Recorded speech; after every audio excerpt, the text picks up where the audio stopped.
대치동 음마아파트가 경매에서 좀 시세보다 높은 가격에 낙찰이 됐다. 네. 이런 기사도 나왔어요. 근데 이게 영끌족이더라고요. 정말 이자 감당이 힘들어서 영끌족이 경매 시장에 내놨던 물건이었다고 하는데 처음에는 좀 그런 얘기가 많았었어요. 어차피 규제 지역이었고 어차피 낼 수 있는 빚의 한도가 있던 지역들이기 때문에 영끌족이 그렇게 많이 나오기가 힘들다.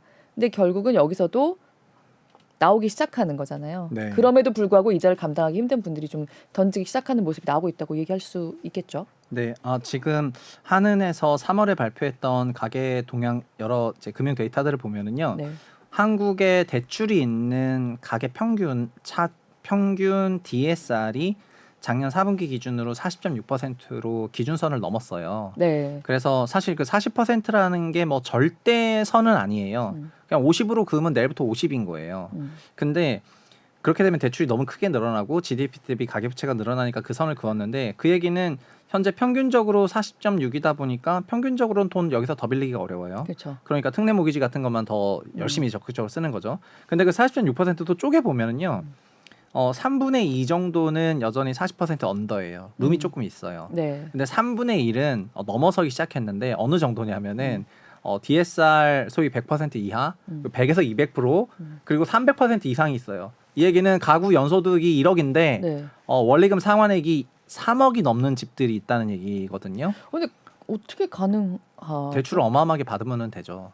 아니, 그러니까 근데 DSR 규제 있기 전에 받아놓은 게 그렇다는 네, 거죠? DSR 있기 네네. 전에 받아놓은 게 그래서 21년에 저점 찍고 그 다음부터 금리가 올라가면서 네. 대출을 상환했음에도 불구하고 금리 부담 때문에 DSR이 올라가기 시작했거든요. 네네. 그래서 DSR이 100%가 넘어가면 말 그대로 한계 차주가 되는데요. 그렇죠. 내 소득 전체보다도 대출 원리금 상환액이 많으니까 한계 차주가 되는데 이 한계 차주인 경우가 방금 말씀하신 그런 경우이고요. 네. 그리고 가계 전체적으로는 은행의 연체율 데이터들을 조금 보면 되는데 연체율 데이터가 YOY 전년비 늘어나는 걸 보면 올해 1월, 2, 3월 늘어나는 속도가 08년 금융위기보다 더 가파르게 올라가고 있기는 해서 네. 가계 연체는 제가 하이어 포 롱거 얘기했을 때 현 금리 수준을 조금만 더 길게 가더라도 하반기 되면은 정말 상당한 수준의 연체가 네. 있을 수가 있기는 하고 이게 20년, 21년의 영끌의 그 그림자라고 할 수가 있을 것 같아요. 그런 게 좀 더 많아질 것 같습니다.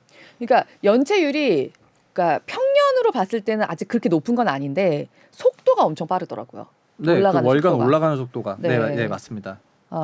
예, 많이 네. 보셨네요. 네. 맞습니다. 하반기에 정말 여러 가지 봐야겠네요. 지방 미분양도 그렇고 지금 제 주변에도 연체율도 다주택자들이 많은데요. 네, 다주택자들이 신규로 돈을 더 빌릴 수 있는 룸이 없습니다. DSR 꽉 차가지고 그렇죠. 대출이 너무 많은 상황이어서 그래서 본인 포지션 변경은 안 되고 그리고 다주택자는 기본적으로 주택을 여러 채 갖고 있는 사람들이니까 이제 투자 성향이 좀 높다고 할 수가 있는데 네, 현 주택 가격이 과락 조정이 일어난 경우에도 이들이 막 적극적으로 움직였던 게 아니라 현재의 주택은 확실히 특례 모기지를 적극적으로 활용하는 종전 무주택의 수요가 어느 정도 있다고 보는 게 맞아 보이긴 하고요. 네. 아니면 한 주택을 잘 팔아서 갈아타시는 분들의 갈아타고 주거 싶다. 수요가 조금 많거든요. 네. 현행 다주택자분들은 취득세 중과 규정이 소위 3주택부터는 중과가 되니까 13.4%를 내야 돼가지고 전세 끼고 갭 매수를 하려고 하고 있는데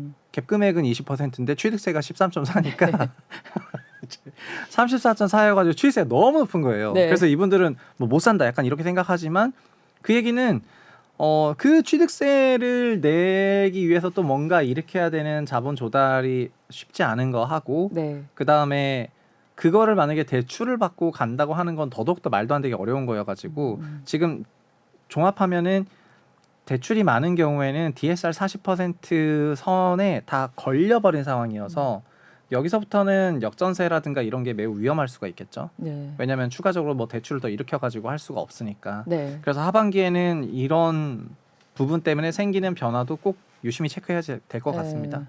오늘 말씀하신 것 같은 그런 부분들이 하반기에 이렇게 중첩돼서 나타날 수가 있으니까 좀 유심하게 봐야 되겠다는 생각이 드네요. 네.